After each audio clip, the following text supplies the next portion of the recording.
bahwa pada hari ini sebagaimana yang dijanjikan oleh Bapak Jokowi, beliau akan menunjukkan ketika ada undangan pengadilan dan pengadilan sudah mengundang untuk hadir. Ada berita yang sangat menggembirakan bagi kami. Yang pertama, yang seperti yang disampaikan tadi oleh tim kuasa hukumnya yang diketuai Pak JB Irfan, mengatakan hanya satu bukti. Satu bukti itu saya berikan, saya tekankan adalah kopi dari file scan. Jadi bukan kopi dari kopi, tapi kopi dari file scan laporan polisi kepada 9 terlapor ya. Nah, itu yang pertama. Kemudian yang kedua, otomatis berarti tidak pernah di dalam persidangan hari ini, dan tadi majelis hakim mengatakan kalau sampai tanggal 13 tidak bisa menunjukkan bukti tambahan, artinya memang tidak pernah ada ijazah yang dihadirkan di persidangan. Artinya sampai hari ini sidang itu tidak akan pernah ada yang namanya ijazah Pak Jokowi, dan makin menguatkan kepada kami memang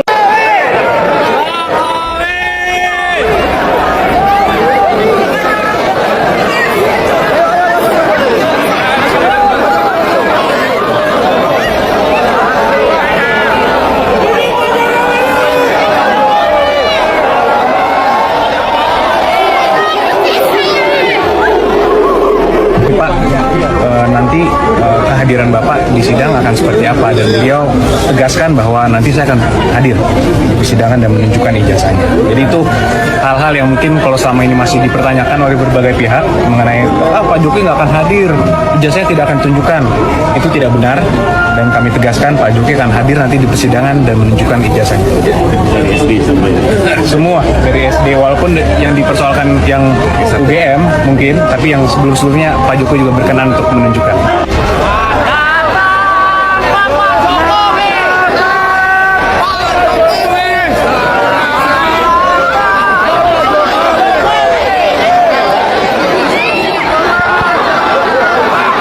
Yang tadi boleh di... Oh, boleh mana. Boleh. Oh, buat teman-teman tadi wartawan belum lihat ya, belum lihat bukti. Tolong dipamerkan sekali. Oke. Ya. Bukti dari tergugat 1 Jokowi. Oke. Mana tadi? Zaki. Ayo, Mas Andika. Juga ijazahnya tunjukin dong, ijazahnya ini prinsipal kita. Oke, ini adalah daftar alat bukti ya. Ya. 1 lembar ijazah sarjana. 1 lembar STTB SMA. Nah, ini Bacanya ini, keterangannya ini Mas Bro. Oh, iya. Salinan dari cetak PDF.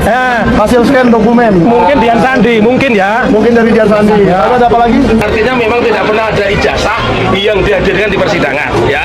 Kemudian yang kedua, UGM selaku tergugat 2, tergugat 3 yang notabene adalah tempat di mana Bapak Joko Widodo berkuliah dan sudah berulang-ulang dinyatakan oleh Bu Rektor, oleh Wakil Rektor ya, bahwa beliau alumni UGM, itu pun hanya menunjukkan kopi dari persidangan. Jadi tidak ada kopi ijazah pun tidak ada. Terkait dengan adanya penyerahan atas ijazah asli atas nama Pak Jokowi kepada Polda Metro Jaya, ini bukan semata-mata karena surat perintah dari penyidik, tetapi disertai pula adanya izin dari Ketua Pengadilan Negeri Surakarta. Bahwa ijazah yang dimiliki oleh Jokowi itu adalah ijazah palsu, dan kemudian skripsi yang juga dikatakan itu adalah skripsinya Jokowi itu juga yang tidak memenuhi syarat di dalam proses akademik. Mengapa? Karena Anda tahu ya, kalau namanya Anda menulis skripsi itu harus ada lembar pengesahan ya. Roy Suryo mengatakan bahwa coba Anda lihat ya, itu halaman pertama itu bagus, pakai huruf-huruf yang bagus, Times New Roman. Tapi Anda lihat ya, di dalam halaman berikutnya, loh kok pakai mesin tik, kemudian ditambahkan lagi. Coba kita lihat halaman pengesahannya, loh kok yang tanda tangan cuma 1, loh kok nama pembimbingnya beda dengan nama pembimbing yang disebut-sebut oleh Jokowi dalam berbagai kesempatan gitu kan, yang kemudian ditambahkan oleh Dr. Tifa, loh orang ini kan pada saat itu masih berusia 36 tahun, belum cukup kepangkatan akademisnya itu untuk kemudian menjadi pembimbing skripsi. macam-macam yang mereka kemukakan ya, termasuk juga misalnya ada yang kemudian melakukan suatu analisis melalui AI dan juga melalui apa yang disebut dengan analisis melalui komputer ya.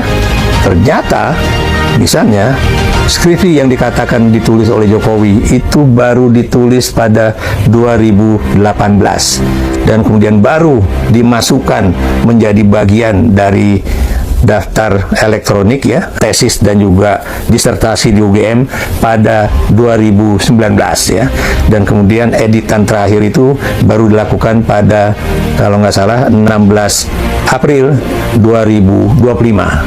Dan kalau memang dia punya skripsi asli, orang-orang juga mempertanyakan, mana, tunjukkan kepada kami benar itu skripsi asli atau bukan. Dan sedihnya, lagi-lagi sedihnya di Republik ini, itu baik petinggi-petinggi negeri ya, seperti Presiden Prabowo Subianto ataupun Luhut Binsar Panjaitan, itu mempertanyakan siapa sih mereka, kemudian ribut-ribut mengenai ijazah Jokowi asli atau tidak asli.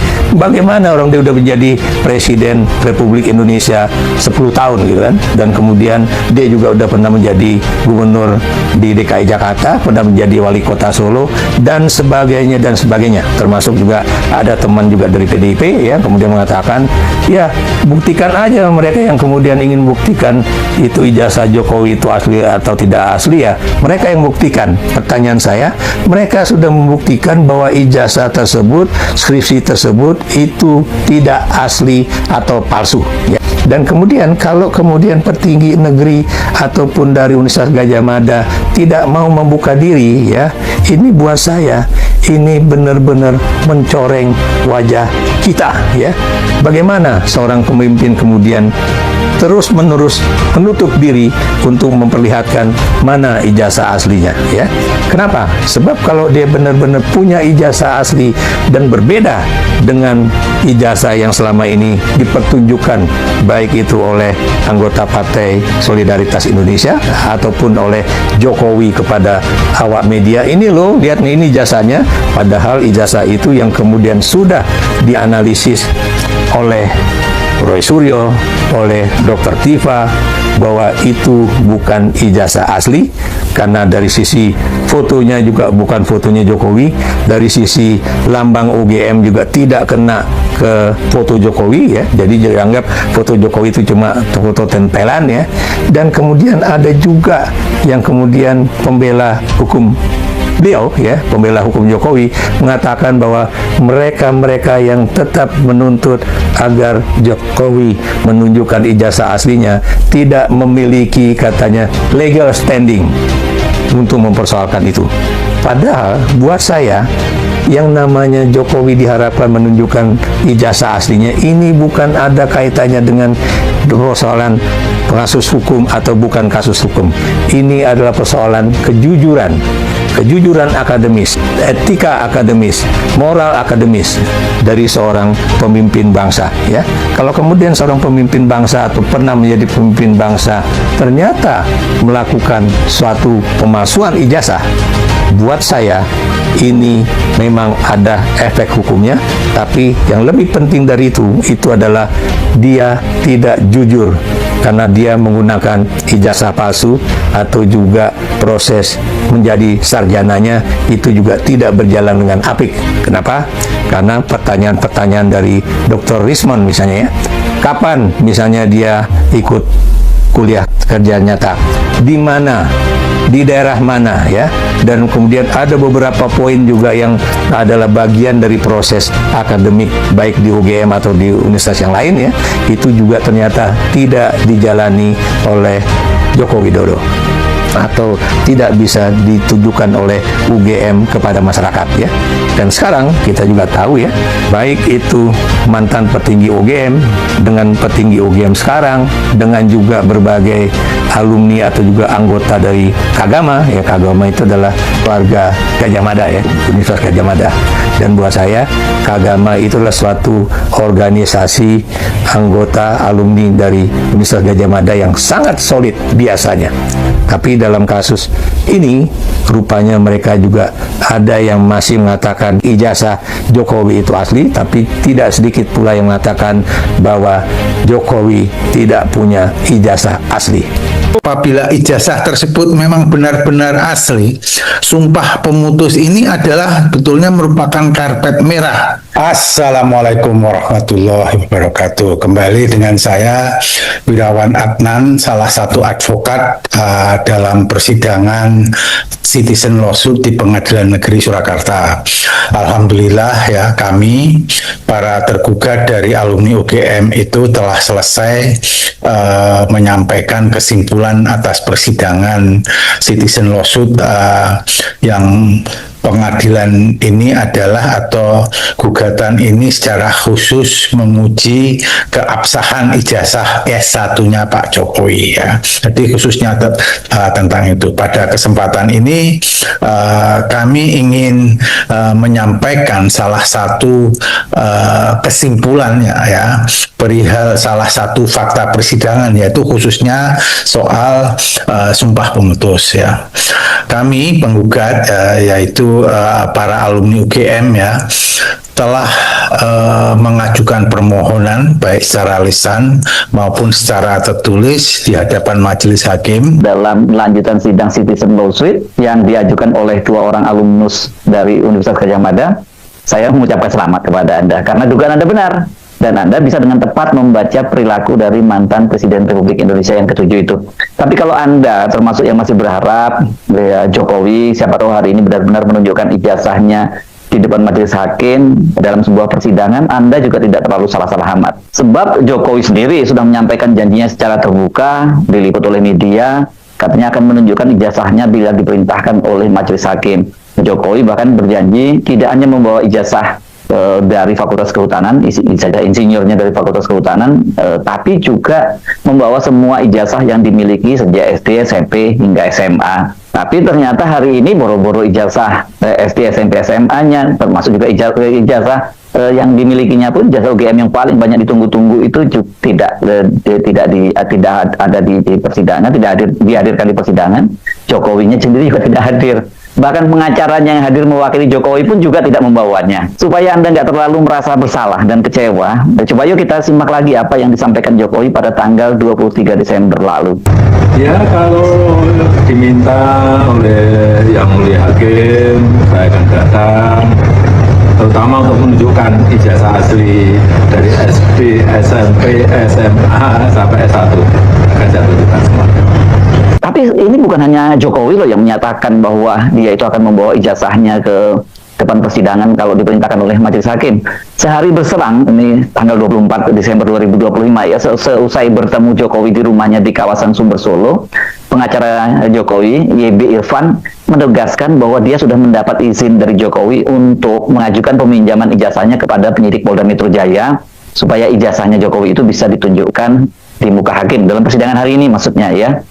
Ijazah tersebut saat ini disita dan dalam penguasaan penyidik di Polda Metro Jaya dalam laporan kasus ijazah palsu yang dilaporkan oleh Jokowi, dan ini menyebabkan 8 orang jadi tersangka. Itu ada Eki Sujana dan kawan-kawannya dalam klaster tim pembela ulama dan aktivis, ini jumlahnya 5 orang, dan kemudian klaster yang kedua itu adalah klaster trio RRT, Roy Suryo, Dr. Ismun, dan Dr. Tifa. Ya, kalau ternyata akhirnya Jokowi tidak datang sesuai janjinya, sesungguhnya kita nggak perlu merasa di prank amat lah gitu oleh Jokowi ya. Ya begitulah Jokowi, seperti kata netizen, kalau belok kiri itu, kalau sign-nya belok kiri berarti dia mau belok ke kanan. Itu yang ngomong bukan hanya netizen, itu almarhum Profesor Azumati Azra juga menyatakan seperti itu ya. Harus pernyataan Jokowi itu harus diartikan secara terbalik. Nah, kalau Anda percaya bahwa kali ini Jokowi betul-betul akan menepati janjinya, yang salah saya kira bukan Jokowi, tetapi Anda. Kenapa kok masih percaya juga gitu? Hari ini persidangan sesuai jadwal adalah penyerahan bukti dari tergugat setelah pekan sebelumnya dalam sidang tanggal 30 Desember itu penggugat menyerahkan bukti-buktinya. Ada 4 tergugat. Pertama itu Joko Widodo, mantan Presiden Republik Indonesia ke-7. Tergugat kedua itu Rektor UGM Profesor Ova Emilia. Tergugat ketiga Wakil Rektor UGM Profesor Wening Udasmoro. Dan tergugat keempat itu polisi. Dalam hal ini adalah Polda Metro Jaya yang sekarang menguasai ijazahnya Jokowi, ijazah yang disebut milik Jokowi. Namun ternyata keempat tergugat tidak satu pun yang mengajukan bukti ijazah Jokowi, atau setidaknya fotokopinya lah ya yang harusnya diajukan. Nah, soal ini dijelaskan oleh Muhammad Taufik setelah persidangan. Bahwa pada hari ini sebagaimana yang dijanjikan oleh Bapak Jokowi, beliau akan menunjukkan ketika ada undangan pengadilan, dan pengadilan sudah mengundang untuk hadir. Ada berita yang sangat menggembirakan bagi kami. Yang pertama, yang seperti yang disampaikan tadi oleh tim kuasa hukumnya yang diketuai Pak JB Irfan, mengatakan hanya satu bukti. Satu bukti itu saya berikan, saya tekankan adalah kopi dari file scan. Jadi bukan kopi dari kopi, tapi kopi dari file scan laporan polisi kepada 9 terlapor ya. Nah, itu yang pertama. Kemudian yang kedua, otomatis berarti tidak pernah di dalam persidangan hari ini, dan tadi majelis hakim mengatakan kalau sampai tanggal 13 tidak bisa menunjukkan bukti tambahan, artinya memang tidak pernah ada ijazah yang dihadirkan di persidangan ya. Kemudian yang kedua, UGM selaku tergugat 2, tergugat 3 yang notabene adalah tempat di mana Bapak Joko Widodo berkuliah, dan sudah berulang-ulang dinyatakan oleh Bu Rektor, oleh Wakil Rektor ya, bahwa beliau alumni UGM, itu pun hanya menunjukkan kopi dari persidangan. Jadi tidak ada kopi ijazah pun tidak ada. Yang keempat yang sangat menggembirakan, polisi selaku pihak yang menyita ijazah ya, yang kami gugat, dan inilah yang saya bilang kecerdasannya, polisi tidak mengajukan bukti. Nah, artinya sampai hari ini sidang itu tidak akan pernah ada yang namanya ijazah Pak Jokowi, dan makin menguatkan kepada kami memang ijazah itu tidak ada. Ya, halo teman-teman, kembali lagi bersama saya di channel ini. Kita sudah menyaksikan bagaimana cuplikan video yang sangat menarik. Dan teman-teman, sebelum kita bedah lebih dalam isu panas hari ini, jangan lupa untuk berikan komentar kalian dan subscribe channel ini agar teman-teman tidak ketinggalan informasi menarik yang kita sampaikan. Teman-teman, hari ini kita disuguhkan sebuah dinamika politik hukum yang sangat menarik perhatian publik. Ya, teman-teman, topik lama yang kembali mencuat dan semakin memanas, kelanjutan persidangan Cetizen lawsuit terkait dugaan ijazah palsu mantan Presiden Joko Widodo. Ya, sobat politik, ingatkah kita tentu belum lupa dengan janji terbuka yang disampaikan oleh Bapak Presiden Joko Widodo pada Desember lalu. Ya, di mana teman-teman saat itu beliau secara terbuka menyatakan di hadapan media bahwa jika diperintahkan oleh majelis hakim, ya beliau akan hadir langsung dan membawa seluruh ijazah aslinya mulai dari SD, SMP sampai SMA hingga ijazah S1 dari Fakultas Kehutanan UGM. Namun teman-teman, apa yang terjadi dalam persidangan terbaru di PN Solo? Ya, boro-boro membawa tumpukan ijazah asli tersebut. Ya, sosok mantan Presiden ke-7 kita itu justru tidak menampakkan batang hidungnya. Ya, bahkan tim kuasa hukum yang mewakilinya pun sama sekali tidak membawa dokumen ijazah asli. Ya, ini melainkan hanya menyerahkan satu bukti berupa salinan atau kopi dari dokumen asli pemindaian atau file scan laporan polisi. Ya, ini teman-teman, kekecewaan tidak hanya dirasakan oleh para penggugat, tetapi juga memicu reaksi keras dari netizen dan masyarakat luas, di mana teman-teman pihak Universitas Gadjah Mada UGM yang turut menjadi tergugat pun hanya menunjukkan berkas administrasi di persidangan. Ya, mereka tanpa adanya salinan ijazah yang sah yang mereka bawa pada saat itu. Ya, teman-teman, hal ini membuat tim hukum penggugat, termasuk langkah pembuktian digital forensik yang dikawal oleh Roy Suryo dan rekan-rekan aktivis, ya mereka merasa makin di atas angin dan menilai bahwa ada upaya sistematis untuk menutupi kejelasan kasus ini. Ya, sobat politik, banyak kalangan menilai sikap keras kepala untuk tidak hadir dan tidak menunjukkan bukti autentik di depan persidangan ini memberikan presiden atau contoh yang kurang baik bagi publik. Ya, sebagai seorang mantan kepala negara dan negarawan, ya masyarakat juga menuntut satu hal yang sederhana, yaitu kejujuran dan kepatuhan hukum. yang transparan agar polemik menahan yang tidak bisa diselesaikan ini secara terang benderang akan terjadi di persidangan. Ya, teman-teman, kritik tajam pun berdatangan, salah satunya mengingatkan kita pada pernyataan politisi Adian Manitupulu yang menyebut bahwa langkah-langkah politik seperti ini menunjukkan watak seseorang politisi murni yang syarat taktik, alih-alih seseorang negarawan yang mengedepankan keterbukaan. Ya, publik ini juga mulai membaca arah jangka panjang dari strategi politik Jokowi yang mulai dari pengundisian figur-figur di berbagai lembaga hukum saat beliau masih menjabat, hingga ambisi menyelenggarakan kekuasaan melalui sang anak Gibran Raka Buming Raka yang jalannya terbuka dan lebar setelah adanya perubahan batasan syarat usia oleh pamannya di Mahkamah Konstitusi. Ya, teman-teman, di sisi lain situasi ini kini juga menjadi ujian berat dan keluhan masyarakat bagi pemerintahan Presiden Prabowo Subianto, di mana publik berharap agar pemerintahan yang baru ini tidak sekedar omon-omon atau memberikan janji manis saja, melainkan benar-benar tegas dalam menegakkan supremasi hukum tanpa pandang bulu serta membersihkan institusi dari oknum-oknum yang hanya atau haus kekuasaan. Ya, sobat politik, semua masyarakat kita hari ini sudah semakin pintar dan kritis dalam membaca arah meta angin politik. Ya, kita tentu ingin bangsa ini, teman-teman, bergerak ke arah yang lebih baik, ya, di mana hukum ditegakkan secara adil dan kebenaran tidak disembunyikan di balik temeng kekuasaan. Ya, teman-teman semua, bagaimana tanggapan kalian mengenai mangkirnya pembuktian ijazah asli ini di persidangan? Apakah hal ini akan mengerus reputasi politik sang mantan Presiden Joko Widodo ke depannya?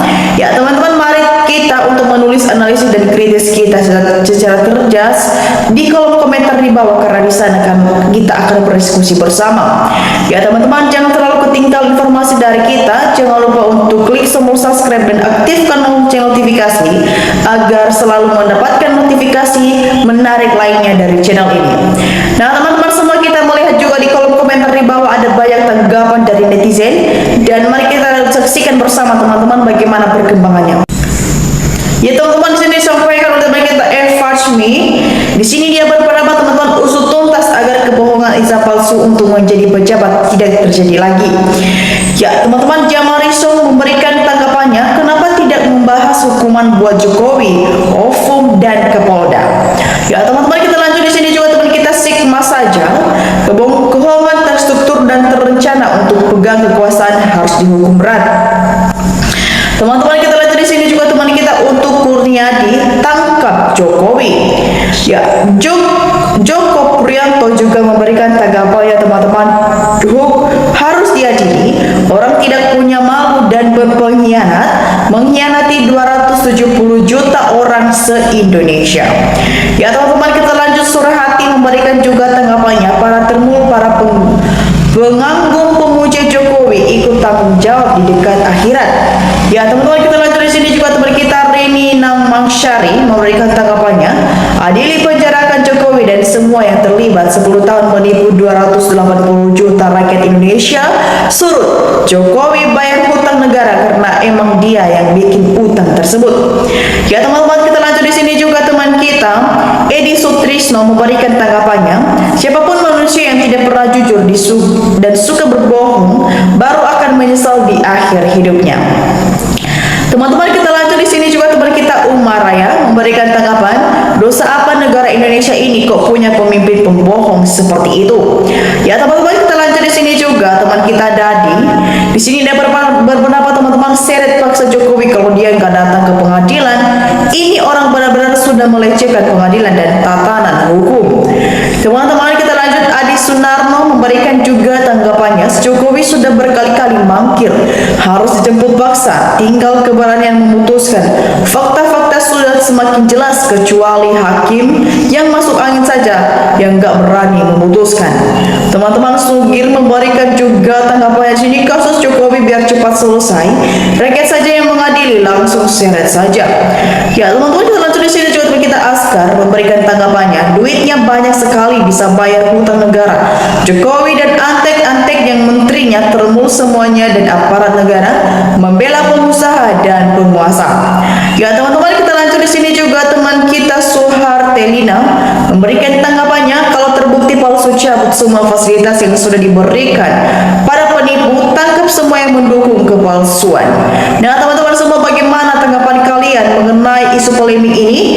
Jangan lupa untuk berikan analisis kalian di kolom komentar di bawah, dan saya pamit undur diri. Sampai jumpa di video berikutnya.